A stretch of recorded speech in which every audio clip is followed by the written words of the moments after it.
Now in the 12th month, which is the month of Adar, on the 13th day of the same, when the king's command and edict were about to be carried out, on the very day when the enemies of the Jews hoped to gain the mastery over them, the reverse occurred. The Jews gained mastery over those who hated them.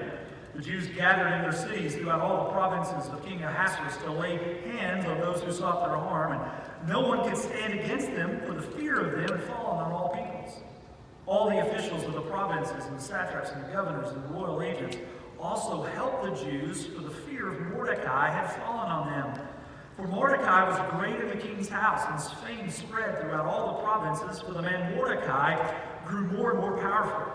The Jews struck all their enemies with the sword, killing and destroying them, and did as they pleased to those who hated them. In the city, the Susa, the city, citadel itself, the Jews killed and destroyed 500 men. And he gives a list of 10 people. Look on down to verse 10. The 10 sons of Haman, the son of Hammedatha, the enemy of the Jews, but they laid no hand on the plunder.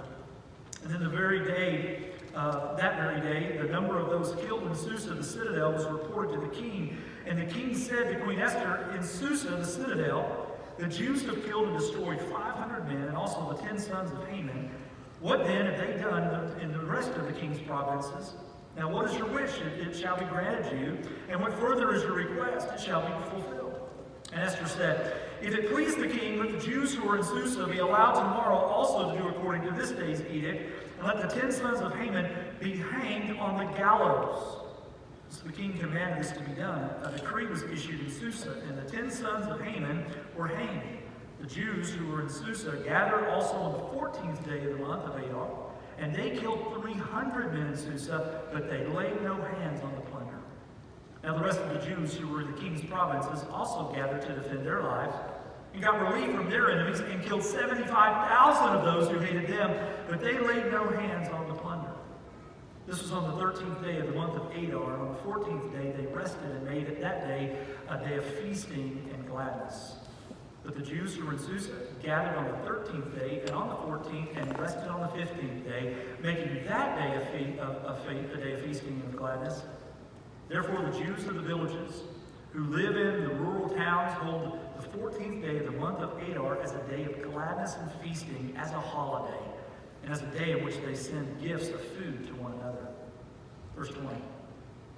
And Mordecai reported these things and sent letters to all the Jews who were in all the provinces of King Ahasuerus, both near and far, obliging them to keep the 14th day of the month of Adar, and also the 15th day of the same, year by year, as the days in which the Jews got relief from their enemies, and as the month that had been turned for them from sorrow into gladness and from mourning into holiday.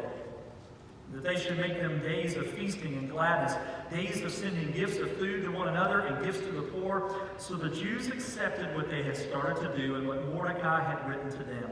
For Haman the Agagite, the son of Hammedatha, the enemy of all the Jews, had plotted against the Jews to destroy them and cast lots to crush and destroy them. But when it came from the king, he gave orders in writing that this evil plan that he had devised against the Jews should return on his own head, and that he and his sons should be hanged on the gallows.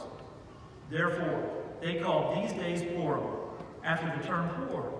Therefore, because of all that was written in this letter, and of all that they faced in this matter, and of what had happened to them, the Jews firmly obligated themselves and their offspring and all who joined them, that without fail they should keep these 2 days according to what was written at the time appointed every year.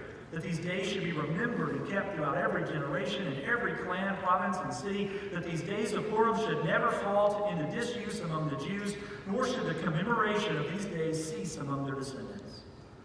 Then Queen Esther, the daughter of Abihail, and Mordecai the Jew, gave full written authority, confirming the second letter about Purim.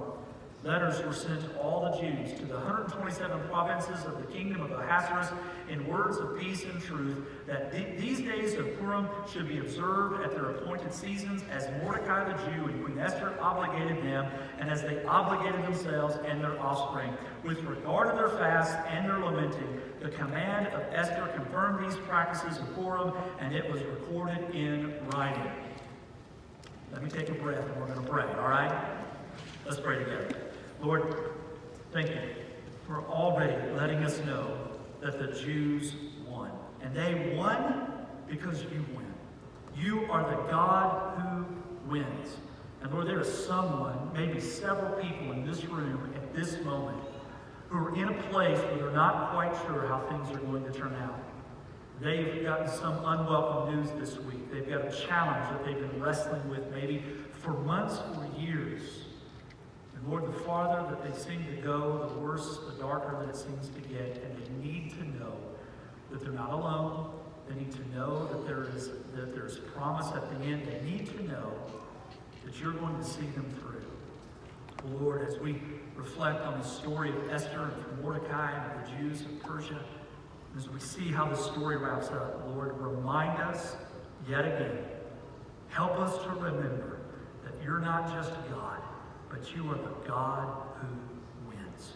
Speak now as we unpack these truths that we're going to learn today. We ask it in the name of Christ Jesus. Amen. Amen. Go ahead and have a seat. Thank you.